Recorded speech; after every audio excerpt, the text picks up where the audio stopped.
Hello, Reagan Dickinson here. I'm with Graphics Pro. We're at Graphics Pro EXPO in Irving, Texas. Last day of the show. I'm here with Paul Pace. And Paul is the owner of Pace GFX in Plano, Texas. And Paul is celebrating an anniversary this year, a 10-year anniversary of the company, which started in 2011. Yes, sir. Right?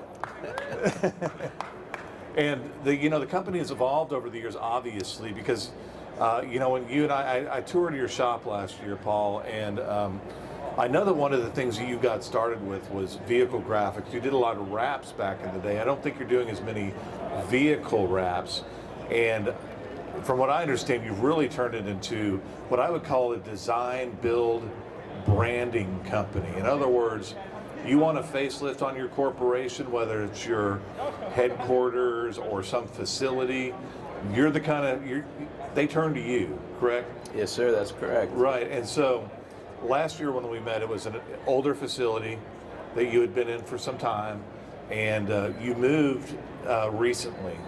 So, the first thing I wanted to talk about, Paul, was about that recent move.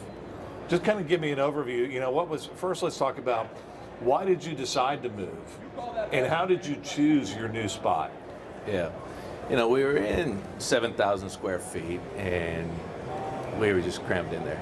We run about 4 large format printers, multiple CNC routers, digital flatbed cutter, and needed more room. And that was the big thing that prompted the move.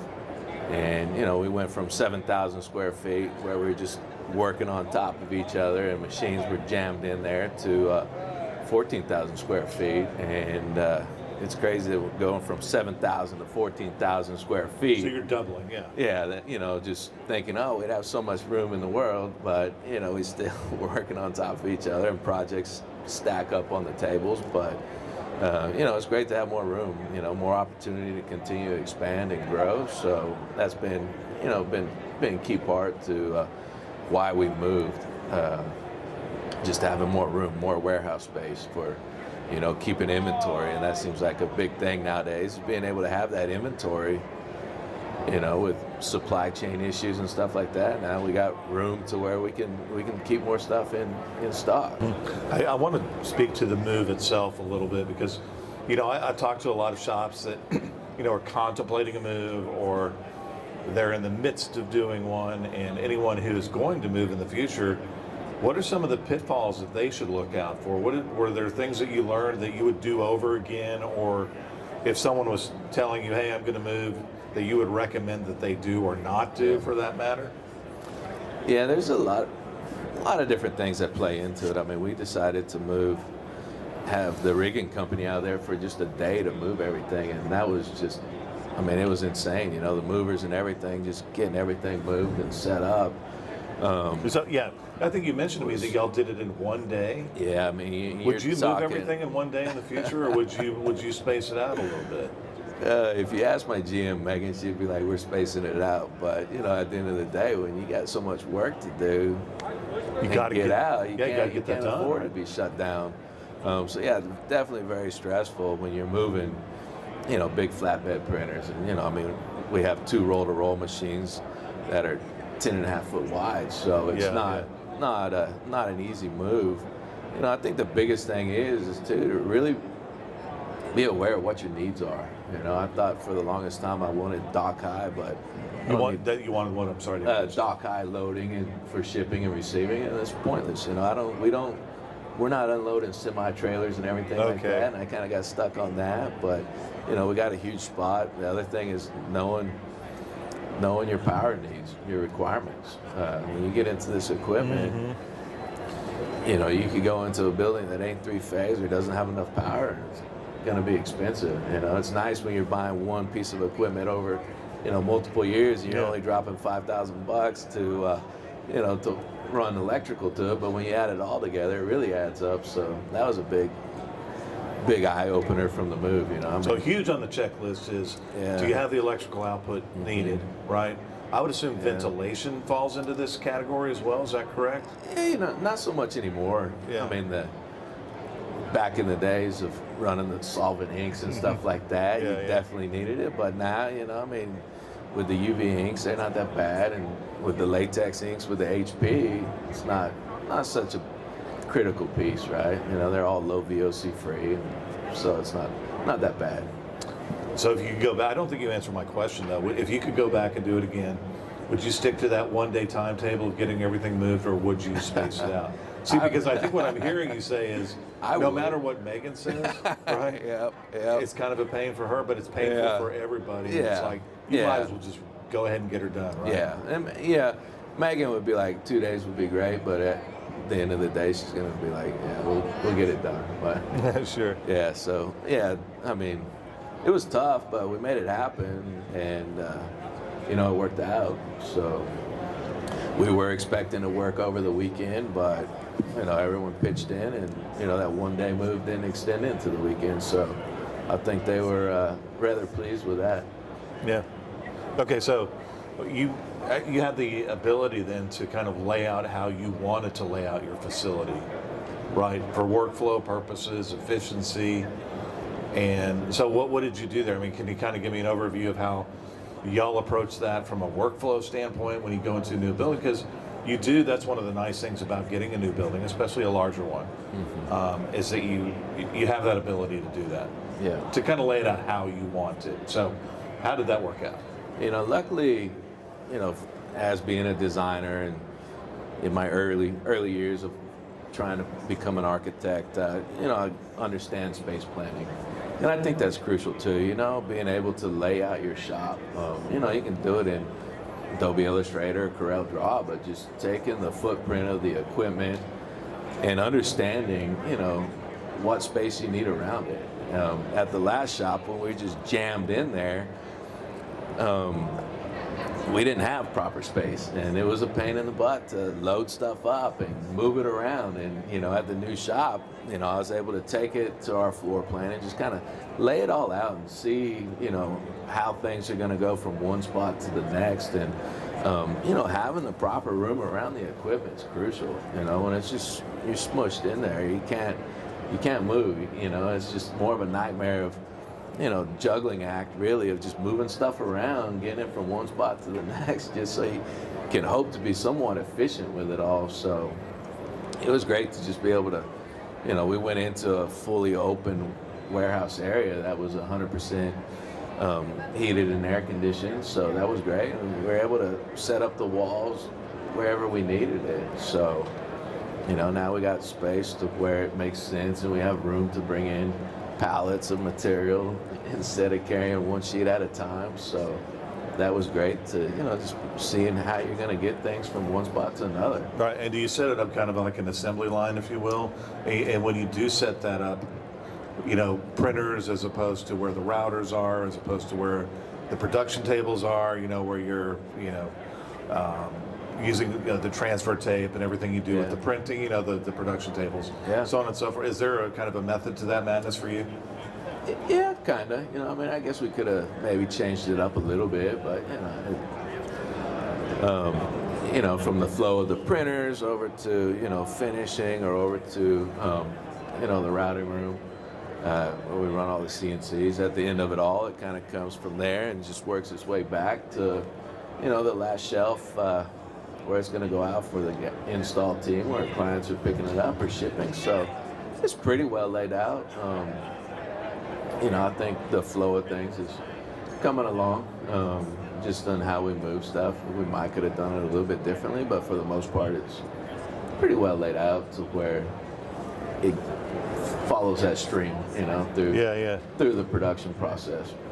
Yeah, and when y'all are looking at new equipment, like a new printer, say, what kind of criteria? How do you make that decision that yes, we need a new printer, and B, what is that new printer going to do? Because, you know, as I understand it, you use the latex printer for very specific types of projects.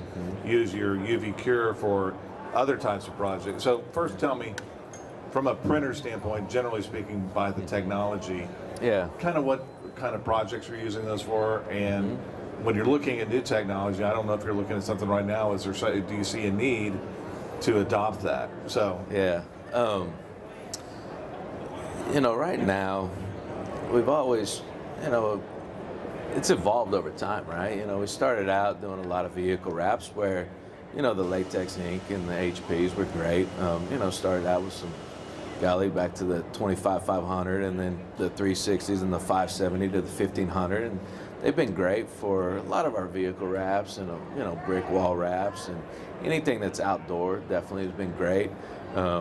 You know, I guess it was summer of 2020 we bought a couple of Vanguard machines. Went in looking for white ink for roll to roll. You know, we kind of looked at hybrid options and, you know, where we could have a flatbed and white ink roll to roll. And, you know, the Vanguard had a great lineup to where we were going to be able to get 2 printers to be able to really expand that. And, you know, sometimes you buy out of necessity as to where the business is going or to improve production. And so in that particular case, why did you go for that? Yeah, you know, because you're saying the white ink was important to you, and obviously that was based on some need that you had, some application. Yeah, definitely. You know, we're doing more and more in, you know, corporate interiors. So architectural film for window film is huge. You're able to do that with the white ink on the roll to roll, and you know, we're looking at, you know, hybrid options, but we were able to really, you know, take advantage of the opportune time. You know, that was right after COVID hit, to get 2 machines and expand even further. And so, you know, sometimes you buy out of necessity to boost production, and then sometimes, you know, I feel some of my buys and purchases are to see how we're able to expand further. You know, I think it's more of like, kind of like, you know, that motto, you build it, they will come type deal, you know. And so, you know, having the big shop and having the equipment to where you can expand really speaks volumes, you know, and trying to get ahead of the curve rather than wait, and like, oh, you know, it's like, well, if we have this opportunity and it makes sense to where we can expand our product line even further, then, you know, I think that has to weigh on a decision, you know. Maybe it's not the most practical at the time, but you need to look at how you can further grow your business with the machine capabilities. Mm-hmm. You know, and it's obvious to me that this is something that I think that you decided probably pretty early on in the business after you started it, that you wanted to kind of go after those design, build, corporate graphics type projects. I mean, what's your best advice to someone? And it doesn't necessarily have to be in that particular segment of the market, but if they want to tackle a certain market, what did you find was successful for you in getting into that market? What's the key to that, I guess, to developing a market that you see that you'd like to get into, because I think you enjoy it, yeah, and there's opportunity there. Yeah, you know, getting more into the branded environments was never huge on my list when I first started. You know, we did some retail stores and stuff like that, but I wanted to chase after the fleet stuff. And you know, after a while, I mean, fleet graphics and everything's great. We had Mattress Firm account for a while, and you know, it was great, but it was always the same repetitive thing, and that's why I really started to focus more and more on getting into you know, the corporate interiors, branded environments. You know, I mean, so much of when someone walks into a business, that first impression, it goes such a long ways. And so, and you know, that's the thing of being able to help these clients see that in their corporate office, and being able to expand on that is really what excites me about the branded environments and corporate interiors, is that every office is different, every client's different, but it's really being able to understand their needs and to just build upon that and continue to grow that side of things. And you know, you never know what that one client's gonna want. You know, I can't tell you how many times I've gone into just doing a lobby sign, and then the next thing you know, we're branding their entire office, from ADA signage to window film and wall wraps and, you know, other displays that, you know, speak volumes to their clients, but also to their employees. How long have you had a router? Let's see. We've had a CNC. We had our first router and our digital flatbed cutter about 6 years ago, so about 4 years Well, into obviously it. there was a need there because you saw the need to be able to do, I would assume, kind of what I would call multimedia. In other words, route it, print it, apply vinyl, Yeah. whatever it takes, Yeah. and to do ADA signage. Mm-hmm. And you know, going back again to what we were talking about, the market. That would be an example of we need this in order to attack this particular market, right? And it seems like y'all done work for big companies like Southwest Airlines, Six Flags, but it seems like there's a lot of opportunity out there for even smaller companies that could use some help in the lobby. How do you educate them about the need for that and why that's so important? That at corporate headquarters, no matter how small that company is, that's important to them. Oh, it definitely is. It goes back to what I said earlier. That first impression when someone walks through that door. We don't like to think that a company or a person's judged off that first impression, but it's key when you're walking into a company